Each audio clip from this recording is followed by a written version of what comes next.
প্রবল বর্ষণে নদিয়া জেলার চাকদহ থানার অন্তর্গত দুবরা গ্রাম পঞ্চায়েতের জগন্নাথপুর গ্রাম কার্যত জলমগ্ন। রাস্তাঘাট, ঘরবাড়ি, এমনকি ক্ষেত খামারও ডুবে রয়েছে জলে। গ্রামীণ জীবনে নেমে এসেছে চরম দুর্ভোগ। বিদ্যালয়ে যাতায়াত থেকে শুরু করে নিত্য প্রয়োজনীয় জিনিসপত্র সংগ্রহ সবেতেই ভোগান্তির ছবি ধরা পড়েছে।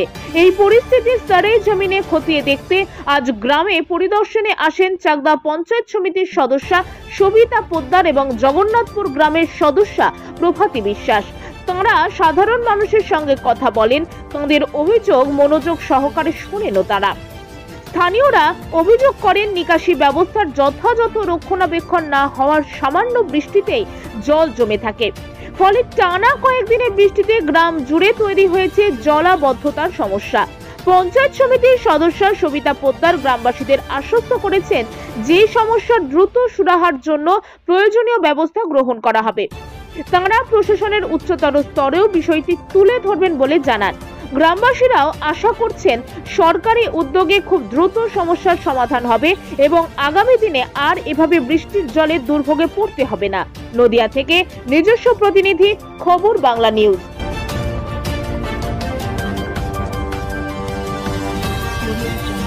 আমি চাকদা পঞ্চায়েত সমিতি PS8-এর মেম্বার, ডুবরা অঞ্চল, এবং আমার এরিয়ার মধ্যে জগন্নাথপুর 141 নম্বর ওয়ার্ডে প্রচণ্ড পরিমাণে জল ঢুকেছে। আমি সেখানে পরিদর্শনে এসেছি এবং সেখানে এসে দেখলাম যে এখানে যত এই একটা অংশে 141-এর একটা অংশে ঢুকেছি, সেখানে প্রচুর পরিমাণে জল এবং কোথাও হাঁটু জল, কোথাও জল কোমর জল। আমি কোমর জলে নামতে পারিনি, কিন্তু হাঁটু জলে দিয়ে দেখলাম যত অনেকগুলো বাড়ি রয়েছে, যে টিনের দরমার বেড়া বা টিনের ঘর এবং কাঁচা জায়গা, সেখানে ভেতরে জল ঢুকে গেছে। আমি সেগুলো নোট করলাম এবং এখানে যা পরিস্থিতি, এই জলটাকে অন্তত বের করার খুবই দরকার। না হলে এখানকার মানুষ বছরে বছরে যদি এরকম পরিস্থিতি হতে থাকে তাহলে এখানে বসবাস করার উপযোগী থাকবে না। এই জলটা যাতে পরিষ্কার বা পাস করানোর ব্যবস্থা করা যায়, তবে এখানকার মানুষ একটু হয়তো সুরাহা পেতে পারে। এবং এখানকার ফসলগুলো প্রচুর পরিমাণে নষ্ট হয়েছে। অনেকে কলা চাষ করেছে, কেউ বিভিন্ন রকম চাষ করেছে, সবজি চাষ, কিছুই নেই, সবই শেষ হয়ে গেছে। এবং এখানে আরও দেখলাম যে পানীয় জলের সমস্যা রয়েছে। সমস্ত কলের অনেকটা করে জল ঢুকে গেছে। তাদের পানীয় জলের একটা ব্যবস্থা বোধহয় ইমিডিয়েটলি করা দরকার। এবং এখানে যে বাড়িগুলোতে দেখলাম ঘরের ভেতরে জল ঢুকেছে, সেই জায়গায় কাঁচা উনান, অর্থাৎ তাদের গ্যাস নেই, সেই সব বাড়িগুলো তারা রান্না করে খাওয়ার একটা সুব্যবস্থা তাদের নেই। আমি এখানে এসে যা বুঝতে পারলাম, এখন খাবারটা যারা খাবে সেটা তৈরি করবে কি করে, সেই সমস্যাটা রয়েছে। জল এবং খাবার, এটাই এখন দরকার, ইমিডিয়েটলি দরকার। আর তাঁবু ব্যবস্থাও দরকার, সেটাও যাদের উপরে তোলা হবে এবং কয়েকটা বাড়িকে এখনই তাদের সেই বাড়িটা সরিয়ে দিতে হবে। আপনি একজন পঞ্চায়েত সমিতির মেম্বার, তো আপনি কি পদক্ষেপ নেবেন এইসব বিষয়টা নিয়ে? এসব পদক্ষেপটা আমার অবশ্যই থাকবে, যাতে করে এই জলটার একটা সুরাহা করা যায়, পাস করে একটা ড্রেন কিংবা কালভার্ট কিছু একটা করতে হবে। আর দুই হচ্ছে, এখানকার যে পরিষেবাগুলো এই মুহূর্তে দরকার, তার জন্য আমি উপর নেতৃত্ব বা উপর যারা রয়েছেন, আমি তাদের সঙ্গে ইমিডিয়েটলি যোগাযোগ করে যারা একটা ব্যবস্থা করা যায়, সেই পদক্ষেপটা আমি এই মুহূর্তে নিচ্ছি এবং পরবর্তী পদক্ষেপ পরবর্তীতে হবে। এখন আমার এই রান্না করে খাওয়ার ব্যবস্থাটা, জল এবং বাচ্চা রয়েছে, অনেক বাচ্চা রয়েছে অনেক জলের মধ্যে, তারা ভিজছে, সেক্ষেত্রে তাদেরও একটা স্বাস্থ্যের পরিষেবাও এখানে ইমিডিয়েটলি করা দরকার। আমি উপর নেতৃত্ব যারা আছেন, আমি এখনই তাদেরকে জানিয়ে দেবো এবং ইমিডিয়েটলি যাতে ব্যবস্থাটা হয় তার একটা সুরাহা আমি করব। তাদের ঘরে জল উঠে গেছে, সেখানে একটা সাপও দেখতে পেলাম এবং এই জায়গাগুলোতে ইমিডিয়েটলি যত তাড়াতাড়ি সম্ভব এদেরকে একটা সুরক্ষিত জায়গায় নিয়ে যাওয়া দরকার।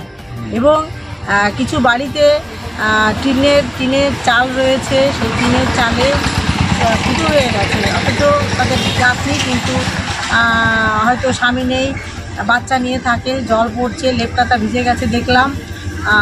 সেখানেও আমি একটা এখন ত্রিপল দিয়ে গেলাম। আর এই পরবর্তী যে সহযোগিতাগুলো দরকার সেটা আমি ঊর্ধ্বতন কর্তৃপক্ষের কাছে পাঠিয়ে দেবো। তারা ব্যবস্থা অবশ্যই নেবেন।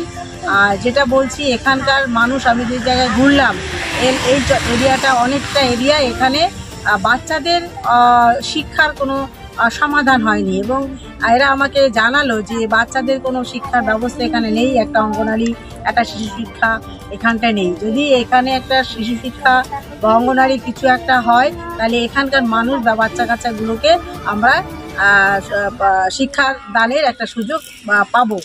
আগামী 26 তারিখ এই জগন্নাথপুর 141-42 তিনটে বুথের যে আমাদের পাড়া আমাদের সমাধান যে কর্মসূচিটা শুরু হবে, সেখানেও আমি মানুষকে প্রচুর বেশি করে এবং প্রত্যেককে থাকার জন্য অনুরোধ করলাম এবং বোঝালাম যে সরকার যে অভিনব কর্মসূচি করেছেন, আমাদের মাননীয় মুখ্যমন্ত্রী মমতা বন্দ্যোপাধ্যায়, ওনার মস্তিষ্ক প্রসূত যে কর্মসূচি, এটাকে বাস্তবায়িত রূপ দেওয়ার জন্য আপনাদের প্রয়োজন। এবং এই কর্মসূচিতে এই প্রথমবার কোনো সাধারণ মানুষ সরাসরি সরকারের কাছে তার মনের কথা ব্যক্ত করতে পারবেন, তার প্রয়োজনীয় সমস্যাগুলো বলতে পারবেন এবং এই যে পরিস্থিতি তৈরি হয়েছে বর্ষায়, এই সমস্যাগুলো তারা এই সমাধানে পাড়ায় সমাধান, আমাদের পাড়া আমাদের সমাধানের মধ্যে এটাকে তুলে দেওয়া যাবে। আমার নাম সবিতা পোদ্দার, আমি PS 8 দুবরা পঞ্চায়েত, এখানকার পঞ্চায়েত সমিতির মেম্বার। আমাদের যে এখানে দুরবস্থা, এখানে বর্তমান মেম্বার যিনি আছে এবং পঞ্চায়েত সমিতি এবং আরও উপরের যারা আছেন বা মমতা বন্দ্যোপাধ্যায়কে বলছি যে অনুরোধ করছি আমাদের এই বন্যায় যাতে বেশি না যেতে হয়। আমরা যে দুরবস্থা আছি, ছেলে মেয়ে নিয়ে, বৃদ্ধ মা বাবাকে নিয়ে খুব অসুবিধার মধ্যে আছি।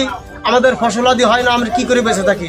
তাই আমাদের যাতে এই বিলের জলটা পাস করা যায়, একটা কালভার্ট করে সুন্দর করে আমরা সুন্দর জীবনযাপন করতে পারি, এই স্থানীয় যারা প্রতিনিধি আছেন এবং মমতা বন্দ্যোপাধ্যায়ের কাছে আমরা এই প্রার্থনা রেখেছি। আচ্ছা, এখানকার যে পঞ্চায়েত সমিতির মেম্বার এবং গ্রামের মেম্বার ওনারা এসে কি বলে গেল? ওনারা বললেন যে এটা অসুবিধা হয়েছে, এটা সুন্দর করে কাজ করতে হবে এবং জলটা পাসিং করতে হবে, নাহলে এদের খুব অসুবিধা হচ্ছে। আপনার নাম? সন্ন্যাসী মৃধা। এটা কোন গ্রাম? এটা পোলপাড়া, জগন্নাথপুর পোলপাড়া। আচ্ছা, কোন পঞ্চায়েতের মধ্যে এটা? দুবরা পঞ্চায়েত।